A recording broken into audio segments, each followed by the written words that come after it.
اعوذ باللہ من الشیطان الرجیم بسم اللہ الرحمن الرحیم۔ السلام علیکم، میں ہوں تفسیر پوائنٹ سے۔ کوفہ عراق کا ایک اہم شہر تھا، سرسبز و شاداب اور خوبصورت علاقہ تھا۔ یہاں رونق بھی کافی تھی، معمور و آباد تھا۔ نبی کریم صلی اللہ علیہ وآلہ وسلم کے بعد تینوں خلفائے راشدہ رضی اللہ تعالی عنہ کے ادوار میں مدینہ منورہ دارالخلافہ تھا، مگر حضرت علی رضی اللہ تعالی عنہ نے اسے کوفے منتقل فرما دیا۔ اہل علم نے اس کی جو وجوہات بیان کی ہیں، ان میں ایک بڑی وجہ یہ بھی ہے کہ یہاں عقیدت کہشان اہل بیت رضی اللہ تعالیٰ عنہ کے بھاری اکثریت تھی۔ یہاں حضور پاک صلی اللہ علیہ وسلم سے اور ان کے نواسے سے محبت کرنے والوں کی کثیر تعداد تھی۔ علاوہ ازیں یہاں کے لوگ دین پسند، عبادت گزار اور علم دوست تھے، لیکن خراش پہلو یہ تھا کہ ان کے خمیر میں سخت مزاجی، قدر ناشناسی اور بے وفائی بدرجہ اتم پائی جاتی تھی، جس کی بدولت ساکنان کوفہ کی شہرت اچھی خاصی متاثر تھی۔ تاریخ ہمیں بتاتی ہے کہ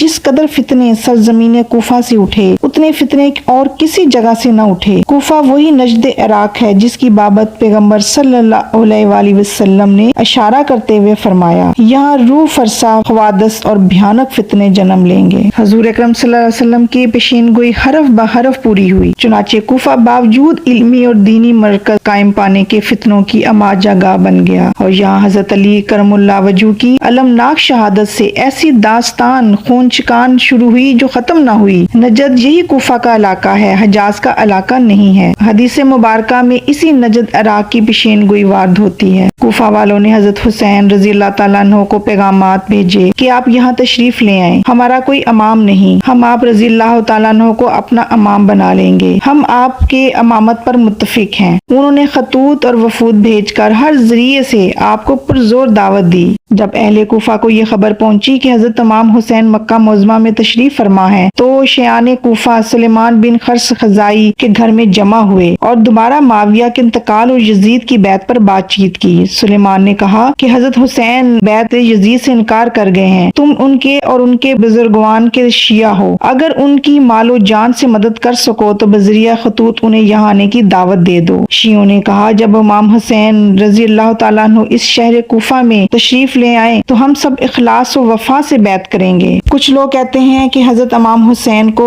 12,000 خطوط لکھے گئے اور بعض نے 18,000 بھی بتائے ہیں۔ وفود اس کے علاوہ ہیں۔ اہل کوفہ کا جو آخری خط حضرت امام حسین رضی اللہ تعالیٰ عنہ کی خدمت میں پہنچا، اس کا مضمون یہ تھا، جمیع شیعان مومنین و مسلمین اہل کوفہ کی طرف سے بخدمت حضرت حسین بن علی بن ابی طالب ہیں۔ واضح ہو کہ اس وقت ہمارا کوئی امام پیشوا نہیں، بس آپ ہماری طرف توجہ فرمائیے اور ہمارے شہر میں قدم رنجہ فرمائیے، ہم سب آپ کے متی ہیں۔ اور نعمان بن بشیر حاکم کوفہ نہایت ذلیل و خوار دارالامارت میں بیٹھا ہے، اور ہم جمعہ اور عیدین کی نماز وہاں پڑھنے نہیں جاتے۔ یہ نعمان بن بشیر رضی اللہ تعالیٰ عنہ صحابی رسول تھے، جنہیں شیعہ نے مجتہد ذلیل و خوار کہہ رہے ہیں۔ ادھر حضرت حسین رضی اللہ تعالیٰ عنہ بھی یہاں سے دل برداشتہ تھے، اور آپ رضی اللہ تعالیٰ عنہ بھی ایسی ہی جگہ کے آرزومند تھے کہ جہاں خواہش اور طبیعت کے مطابق پر امن و پرسکون ماحول ہو۔ لہٰذا یہ تقدیر ہی تھی جو آپ رضی اللہ تعالیٰ عنہ کو جوار رسول مدینہ منورہ اور شہر امن مکہ معظمہ اور قابل قدر باشندوں کو داغ مفارقت دے کر کربلا جیسے تیرا اور تاریک اور اداس و ویران میدان میں کھینچ کر لے جا رہی تھی۔ سچ کہا قرآن مجید نے، اللہ تعالیٰ اپنے امر پر غالب ہے۔ مختصر یہ کہ آپ رضی اللہ تعالیٰ عنہ کو پیغامات اور دعوت نامے برابر وصول ہوتے رہے، اور جن میں قسمیں کھا کھا کر آپ رضی اللہ تعالیٰ عنہ کو وفاداری اور جانثاری کا یقین دلایا گیا۔ کہا جاتا ہے کہ کئی تھیلے ایسے خطوط سے بھر گئے اور ان کی تعداد بھی سینکڑوں ہزاروں تک پہنچی تھی کہ جن کو حضرت امام حسین رضی اللہ تعالیٰ عنہ نے محفوظ فرما لیا تھا تاکہ بوقت ضرورت انہیں دکھائے جا سکیں۔ اس سے بھی یہ اندازہ لگایا جا سکتا ہے کہ حضرت امام حسین رضی اللہ تعالیٰ عنہ کو ان پر کتنا اعتماد تھا۔ آپ رضی اللہ تعالیٰ عنہ نے ان کے خطوط بطور ثبوت سنبھال رکھے تھے کہ خبر نہیں یہ بے وفا اور جھوٹے کب منحرف ہو جائیں۔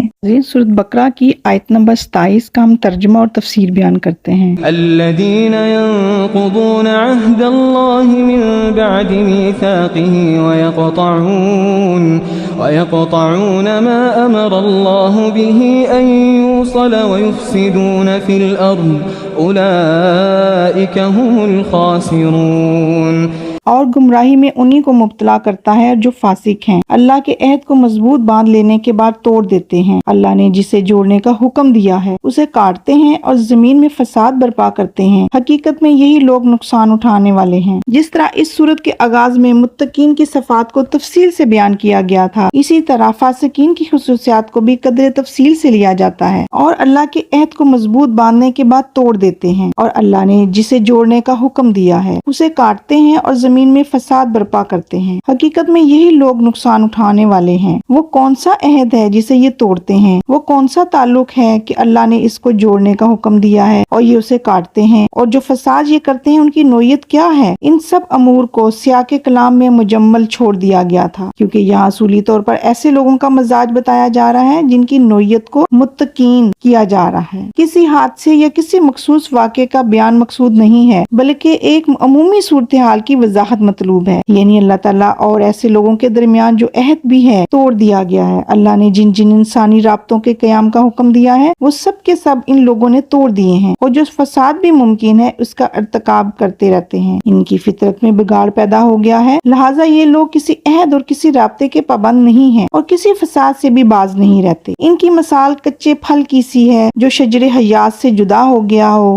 گل اور سڑ گیا ہو اور زندگی نے اسے پرے پھینک دیا۔ یہی وجہ ہے کہ جن تمثیلوں سے مومنین ہدایت پاتے ہیں ان سے ایسے لوگ گمراہ ہو جاتے ہیں۔ جو چیزیں متقین کے لیے سبب ہدایت ہوتی ہیں وہ فاسقین کے لیے باعث ضلالت ہو رہی ہیں۔ ایسے لوگ جو کبھی یہود و مشرکین کے منافقین کی صورت میں مدینہ میں پائے جاتے تھے اور جو دعوت اسلامی کے مقابلے میں ایک بڑی رکاوٹ تھے، جو آج بھی نام اور عنوان کی اس مختصر تبدیلی اور بالکل معمولی اختلاف کے ساتھ تحریک کی راہ میں سنگ گراں بنے ہوئے ہیں، ان کی فتنہ انگیزیوں کے نشانات تو دیکھیے جو اللہ کے عہد کو مضبوط باندھ لینے کے بعد توڑ دیتے ہیں۔ انسانوں اور اللہ تعالیٰ کے درمیان جو پیمان باندھا ہوا ہے اس کی کئی شکلیں اور صورتیں ہیں۔ ایک تو وہ جبلی عہد ہے جو ہر ذی حیات کی جبلت میں ودیت کیا گیا ہے۔ اس کی روح میں ہر ذی حیات کا یہ فرض ہے کہ وہ اپنے خالق کے کائنات کی معرفت حاصل کرے اور اس کی بندگی کرے۔ انسانی فطرت میں ہمیشہ عقیدہ خداوندی کے لیے پیاس رہتی ہے، لیکن کبھی اس فطرت سلیمہ میں فساد رونما ہو جاتا ہے اور اس کے نتیجے میں انسان راہ راست سے بھٹک جاتا ہے اور وہ دوسروں کو اللہ کا ہمسر اور شریک بنانے لگتا ہے۔ نیز اس کی ایک صورت عہد خلافت کی ہے جو اللہ تعالیٰ اور حضرت آدم علیہ السلام کے درمیان طے پایا، جس کا تذکرہ آنے والی ویڈیو میں انشاءاللہ تعالیٰ ہم کریں گے۔ اس کے ساتھ ہی اللہ تعالیٰ سے دعا ہے اللہ تعالیٰ ہمیں قرآن پاک پڑھنے، سمجھنے اور اس پر عمل کرنے کی توفیق عطا فرمائے۔ آمین ثم آمین۔ اللہ حافظ۔